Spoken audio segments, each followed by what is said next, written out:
It's very important to understand this. Most customer service positions are being hollowed out right now.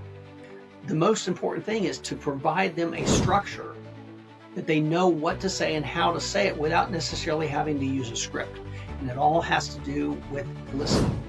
And it doesn't have to be a long call. It doesn't have to be like me string things out. There are words that I have to say like on some script. Just as long as you get what you need and you feel like I took care of it and I was thinking about what your needs were. Welcome to the Nice Business Podcast. I'm your host, Richard Train, executive coach, leadership and culture consultant, and I'm joined by my good friend, Jim Bob Howard, veteran technical consultant.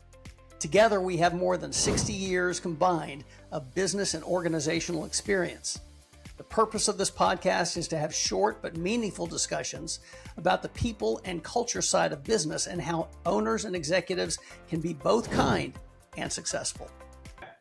So last episode, we talked about who's fielding these calls and why the stakes have changed. But today, you want to get inside the caller's head, right? Yeah, I mean, it's the psychology of the caller. And I think that it's more than just being prepared to answer their questions. I think that's what most companies mistakenly do. Yeah. It's not just the preparation because they're missing something very important. And that's, they're missing what the caller is actually trying to decide, not just the questions that they're asking. So what is it that the caller's trying to decide?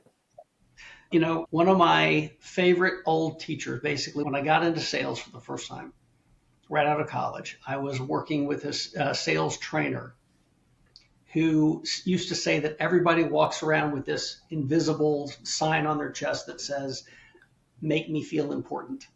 And that's the first of the two silent questions that everybody who calls a business, whether it's an existing customer or a prospective customer or whatever, anybody doing anything. I don't care if you're walking into a sandwich shop.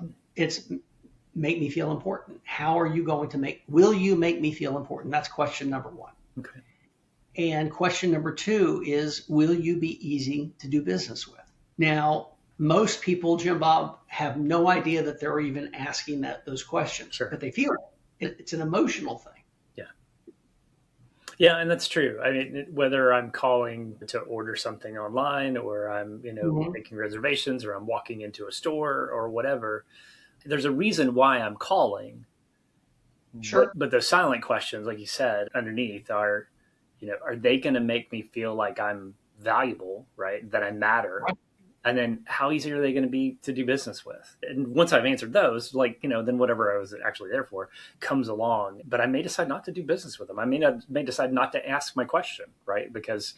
And there are businesses all across, well-known, very large corporations that people do business with because they're just so easy to do business with. How many packages do you get delivered to your house from one very large mega corporation like I do? Because they're just so darn easy to do business with. Yeah. Doesn't necessarily mean that they make you feel important, but we as consumers or as business people make a choice, and it is that fast. Yeah. And ultimately, it's a no-brainer when you are working with somebody who makes you feel important and is easy to do business with at the same time. Right. If they answer all the rest of your questions and all those other kinds of things, that's a bonus. Yeah.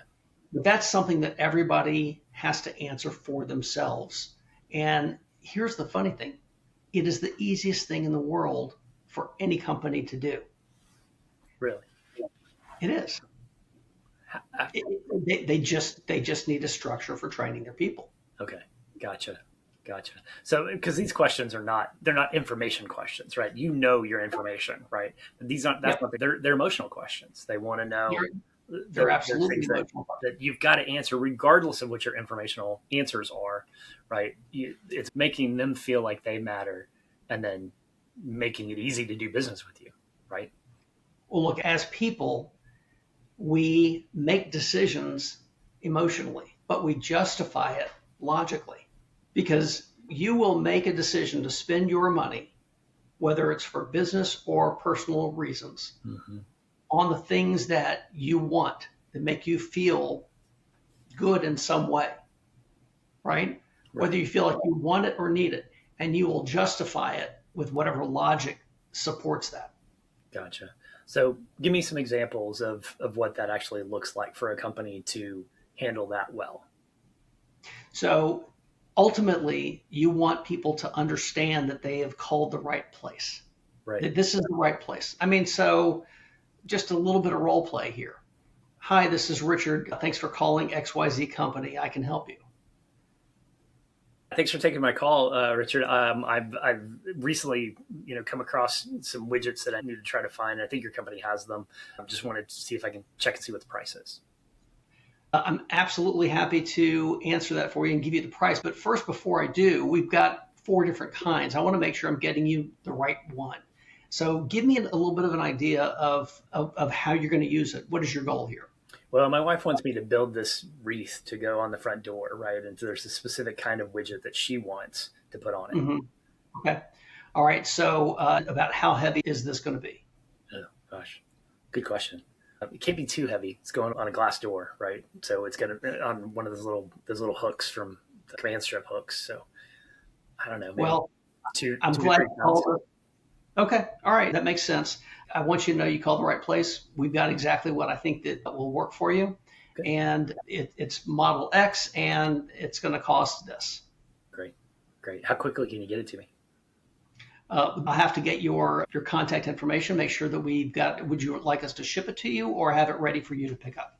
What would be Uh, best? if I could pick it up, that'd be great. Okay, She wants this done by the weekend. So excellent. So we're located at 123 14th Street, and we're open till X time. super cool. So you get my point. Yeah. So the first thing I wanted to do was point out, number one, I'm listening to you. Yeah. You're being heard. So you're important. So I want to know what you're using it for. And number two, I want you to know that we're the ones that can supply that to you. You call the right place. Yeah. Not too bad for just making this stuff up on the fly. I know, right? But it comes down to something very simple. We didn't practice any script, did we? No. Okay. This is just simply listening to you. Yeah. Yeah. And hearing what it is that you're saying. That was why I wrote up Answer Me back in 2010, and I've continually updated it. So that's something that you could actually train for, right? So it's in addition to, or it's like, I don't know. I mean, I think some people are just really good listeners, but are you saying that you can train people that don't consider themselves to be good listeners how to be good listeners so that they can actually make someone feel like they're worthwhile, right? Or that they matter to the company? Before I answer that, let me explain one thing. It's very important to understand this. Most customer service positions are being hollowed out right now, Okay. or removed, because the fact that most businesses are doing whatever they can to conserve costs. Right.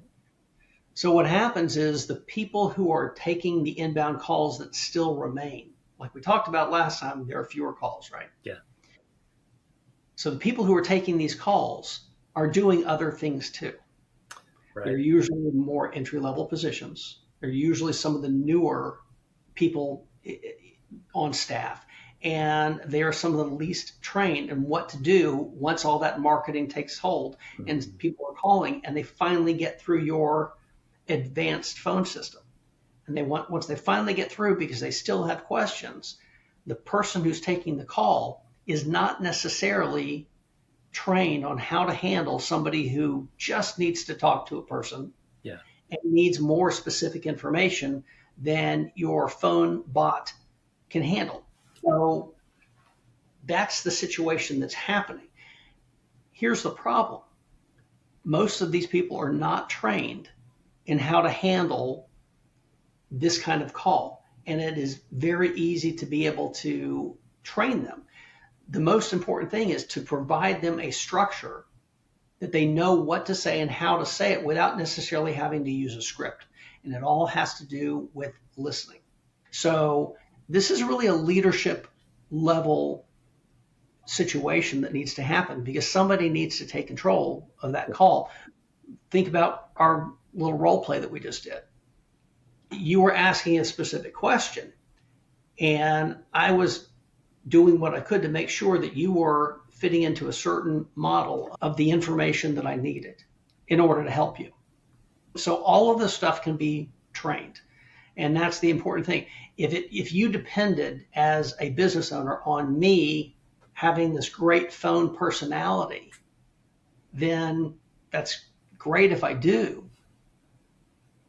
But it's hit and miss, especially when you're talking about the lowest trained, the lowest paid in the company. But if you have a structure, you can train the structure. You can't necessarily train personality, because my personality may be great one day and then I may be off the next day. So it's inconsistent. So we're not talking training being handing somebody a script and helping them learn how to deliver it or how to jump to the objections, when they get it, right? It's not that's not what we're talking about here. So give me some examples of what this actually looks like. It's very interesting. When people call, they could ask simple questions and a CSR can answer them, and they sound polite. So just simply answering the question, what's the price? Yeah. They answer the question and somebody says, okay, thank you very much. Goodbye. But what they don't do is get any more discovery kinds of information. That's where it goes wrong. Because I could be asking for a lot of different reasons. So for instance, asking questions like what's the price or anything logistical like deliveries and things like that, callers rarely ask exactly what they mean. They're trying to determine things like, are you worth my money? Is this the right experience for me? Can I trust you to deliver this well? It's not just what you're delivering like.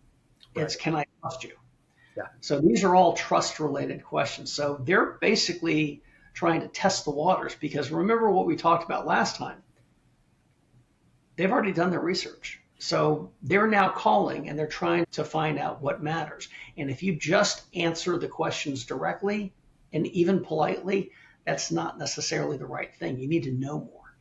So paint me a picture of a call that actually works and what's different about it. So when the person on the other end of the line feels like they were actually heard, kind of like what we were talking about in that little role play of ours, when they feel like they were actually heard and that me as the CSR was not just simply processing a request, that's when it goes right. At some point in the call, someone slowed down and asked some questions before answering. Right. That's how easy it is. Just find out a little bit more, do a little bit more discovery. Discovery is one of the 5 main parts of a successful call that I teach in Answer Me. And that the caller basically is guided somewhere, not just given information and sent on their way. And if they don't know what happens next, then it didn't go right. So at the end of a call, the caller needs to know what they originally called for, the initial information. They need to feel like they were taken care of, and they need to know what happens next. Yeah, absolutely. Yeah, they don't want to be in the dark. They want to know what the next steps are, right? And it doesn't have to be a long call. It doesn't have to be like me string things out. There are words that I have to say, like on some script. Just as long as you get what you need and you feel like I took care of it and I was thinking about what your needs were. Gotcha. This has been great. So next episode, where does this go? So next episode, we've been talking about what the caller is experiencing. We talked about the psychology of the caller, and we've talked a little bit about the CSR themselves. Next episode, we're going to really talk about why the usual fixes don't really work. Scripts, why scripts are bad.